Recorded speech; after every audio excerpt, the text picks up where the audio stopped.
Yo, what's up you guys? Kembali lagi di Oza Channel, channel yang bahas apa aja suka-suka gua yang punya. Selamat pagi, siang, sore, malam, dini hari, dan selamat menjalankan protokol kesehatan yang tidak kunjung usai. Gimana nih kabarnya lo semua? Kali ini gue akan membahas film thriller gore yang menceritakan tentang seorang pengantin baru yang diteror oleh keluarga suaminya yang pesugihan. Sebelum memulai, tidak bosan-bosan gue ingatkan bahwa film ini mengandung spoiler. Jadi gue sarankan jika lo gak suka spoiler, janganlah menonton video ini. Oke, sebelum mulai ke film, gue ingatkan jangan lupa untuk gunakan headset Anda, selonjorkan kaki Anda, dan yang terakhir jangan lupa untuk ngecas HP atau PC Anda biar pas lagi enak-enak nonton gak perlu nyari colokan-colokan lagi. Oke, berhubung gue sebentar lagi harus nyuci baju, maka dari itu langsung aja kita mulai rangkuman film dari Ready or Not ini. Here we go!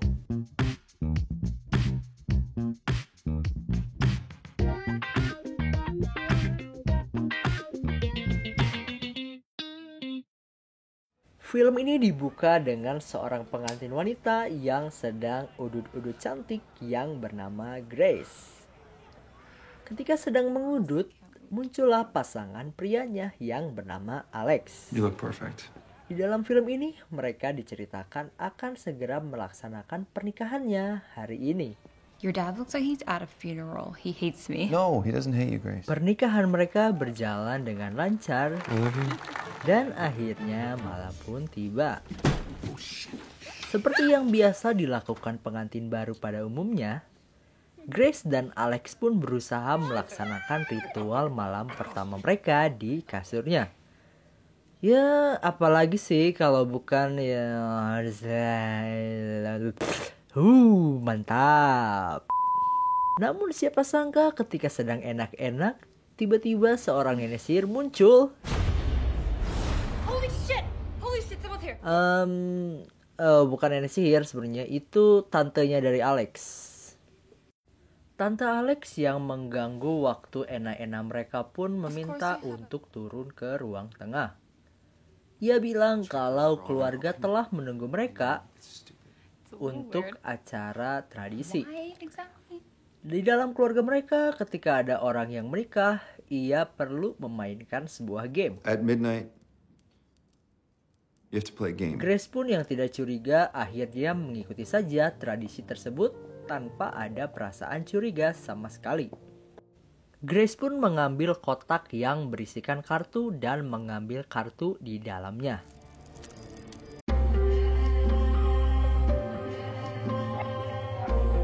Kartu yang ia ambil menunjukkan kata hide and seek, atau kalau pakai bahasa daerahnya itu kucing sumput. Grace harus memainkan permainan kucing sumput di rumah tersebut. Grace pun yang menganggap game ini menyenangkan tidak mempermasalahkan hal tersebut dan langsung saja berusaha menyumput di rumah besar milik keluarga Alex. Dikarenakan keluarga Alex ini ternyata sekelompok orang yang mendapatkan kekayaannya melalui jalur undangan atau jalur pesugihan, akhirnya mereka pun perlu memberikan tumbal kepada tuan mereka yang bernama Mr. Libel. Here I come. Singkat cerita, keluarga Alex pun bergegas membawa senjata-senjata yang diperlukan untuk membunuh Grace. Grace yang gak tahu apa-apa malah pecicilan sambil senyum-senyum sendiri dan nyumput di sebuah apa itu namanya? Pokoknya mah nyumput lah. Ya di situlah.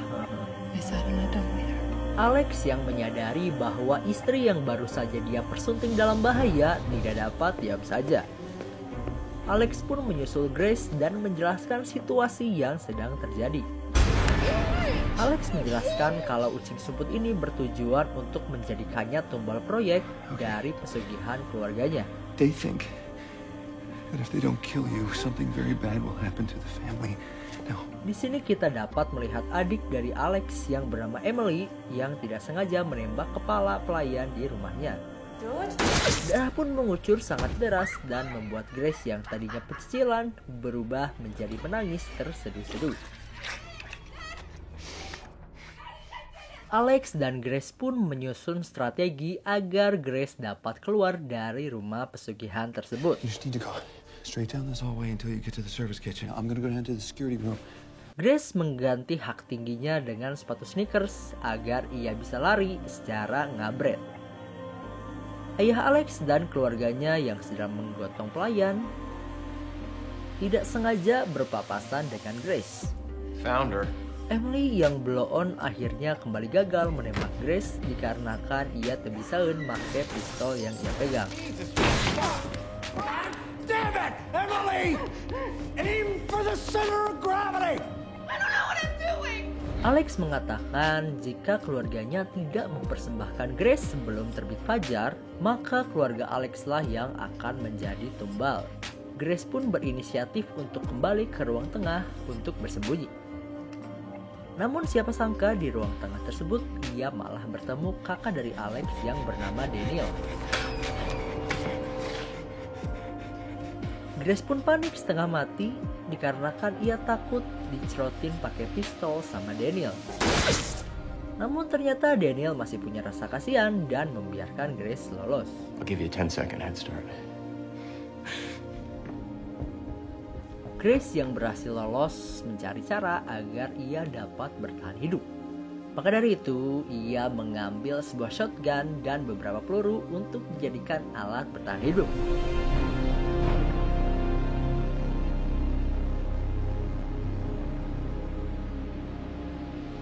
Jesus. Grace pun pergi dan berusaha nyamperin Alex di ruang kontrol.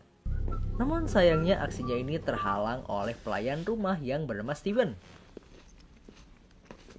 Terjadi sedikit baku hantam di sini. Move. Namun Grace yang cekatan berhasil menampol Steven dengan menggunakan teko berisikan teh panas. Now did you really think I would be stupid enough to... Akhirnya Grace pun dapat kabur kembali. Ketika keluarga Alex sedang sibuk berdebat, diam-diam Grace pun berhasil keluar dari rumah tersebut.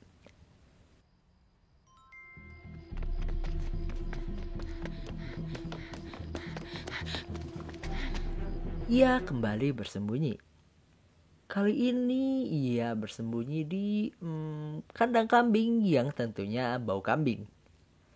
Di tengah kesendiriannya, ia hanya ditemani oleh suara kambing yang be. Hehehe. Be. Tak lama kemudian, seorang anak kecil pun datang. Tak lain dan tidak bukan, ternyata anak tersebut adalah anak dari Emily yang bernama Georgie. Georgie?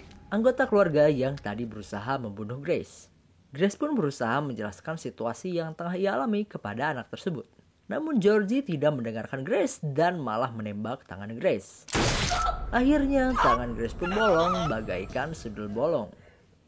Grace pun marah dan menampol Georgie sekuat tenaga. Grace yang tengah kesakitan berusaha mengambil senter dari tangan Georgie. Namun ia terkejut terheran-heran ketika ada kambing yang hampir menabraknya dan terjatuh di tempat tai-tai kambing berkumpul. Oh, bukan hanya tai saja. Ternyata ada mayat juga di situ. Grace pun berusaha keluar dari tempat tai tersebut. Namun tentunya hal itu tidaklah mudah. Dikarenakan tangan Grace yang telah menjadi sundal bolong tentunya tidak dapat menggenggam secara normal. Akhirnya Grace pun berusaha sekuat tenaga menaiki tangga dengan satu tangan. Namun sayangnya lagi, di saat berada di ujung tangga, Grace pun terpaksa menggunakan tangan kirinya. Dan sialnya tangan kiri ini pun tertusuk oleh paku. Singkat cerita, Grace pun dapat berhasil kabur dari gerbang rumah tersebut. Meski kulitnya tak sengaja ngaberewek dan memberikan bekas luka yang cukup dalam.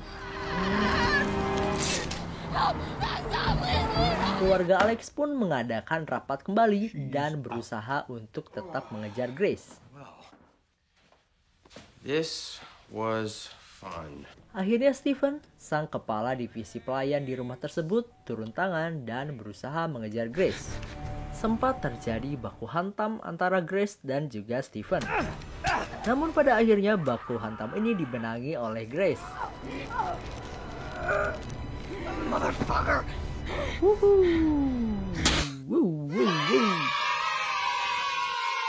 Grace pun mengambil mobil Stephen yang ia gunakan dan berusaha kabur dari rumah tersebut.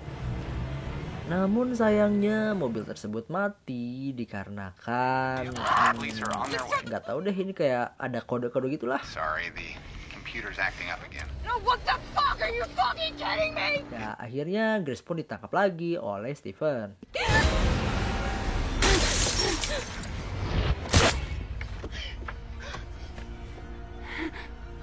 Singkat cerita, Grace pun terbangun di kala Stephen sedang merayakan kemenangannya di mobil. Stephen menyetel lagu dengan sangat keras sambil melakukan video call bersama keluarga Alex. Melihat Stephen yang tidak fokus, Grace pun sigap memanfaatkan kesempatan tersebut. Ia pun membuat kepala Stephen bersilaturahmi dengan telapak kakinya. Mobil yang mereka tumpangi pun jatuh dan Grace pun berhasil keluar.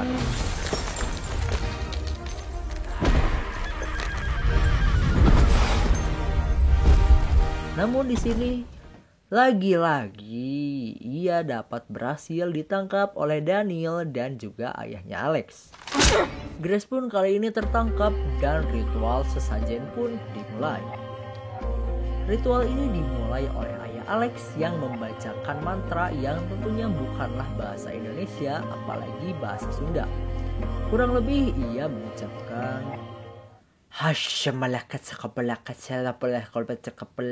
Keluarga Alex pun meminum minuman yang merupakan ramuan sebagai syarat melaksanakan ritual persembahan. Namun pada akhirnya mereka malah muntah-muntah dikarenakan air tersebut sudah terkontaminasi oleh racun yang dibuat oleh Daniel, kakak dari Alex. Grace dan Daniel pun dapat berhasil kabur. Namun ketika mereka kabur, mereka malah dihadang oleh Charity, istri dari Daniel. Sempat terjadi adu bicara antara Charity dan Daniel. Namun ujung-ujungnya si Daniel ini malah diberikan kecupan manja oleh peluru yang ditembakkan oleh Charity. Istri durhaka.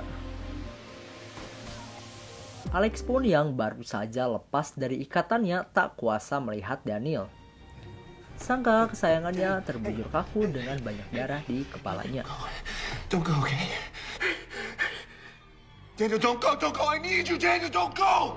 Di sisi lain, Grace yang kabur tak disangka harus menghadapi calon mertuanya, yaitu ibu dari Alex. Sempat terjadi pertarungan yang sengit, namun di akhir Grace pun dapat membunuh mertuanya. Ia membunuh mertuanya dengan cara memukulkan kepalanya dengan batu bata. Bukan batu bata sih, tapi apalah ya, itulah kotak lah, ya lihat sendiri aja lah. Alex pun terkejut dan tidak sengaja melihat sang ibu kesayangannya dibunuh oleh istri barunya. Alex pun terdiam kaku dan perlahan dia mulai memeluk Grace. Tapi bohong. Ternyata Alex malah menangkap Grace. Ia pun berusaha melanjutkan ritual yang sudah keluarga mereka rencanakan. Mereka pun kembali ke altar dan mengucapkan mantra yang kayak tadi.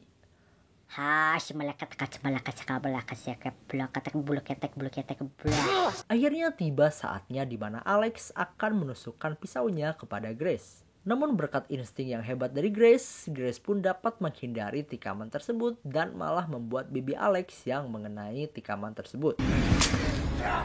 Tidak disangka matahari pun terbit dan akhirnya keluarga Alex pun gagal untuk membunuh Grace sebelum terbit fajar. Seperti pesugihan pada umumnya, kalau kita gagal memberikan tumbal kepada sang setan, maka diri kitalah yang akan dijadikan tumbalnya. Hal ini berlaku kepada keluarga Alex ini. Tiba-tiba badan mereka pun bucat satu persatu dikarenakan gagal memberikan tumbal kepada Mr. Libel. Nothing's happening.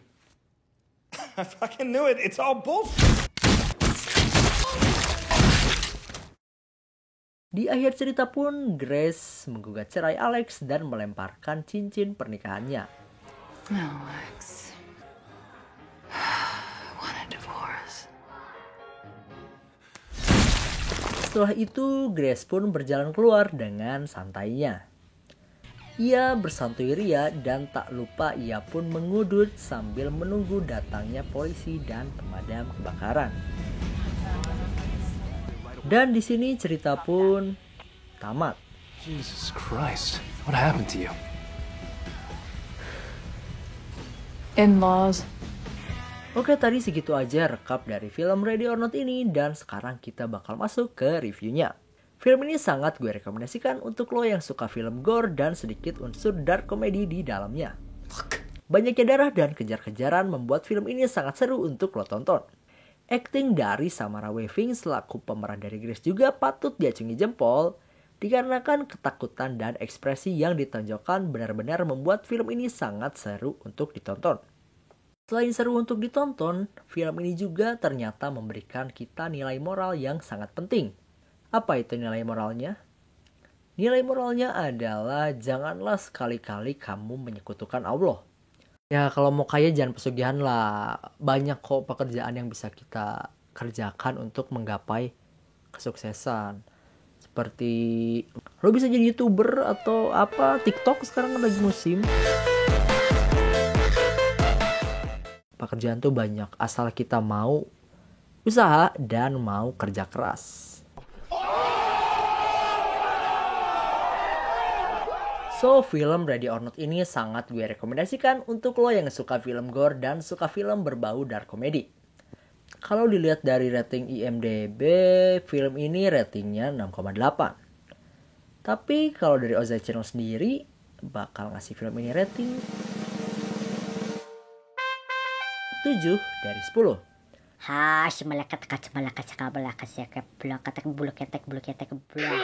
So, mungkin segitu aja review dari Oza Channel kali ini. Thanks for watching. Don't forget to like, subscribe, dan jika lo ingin request film untuk direview, bisa tinggalkan jejak di kolom komentar. And I'll see you in the next video. Thank you.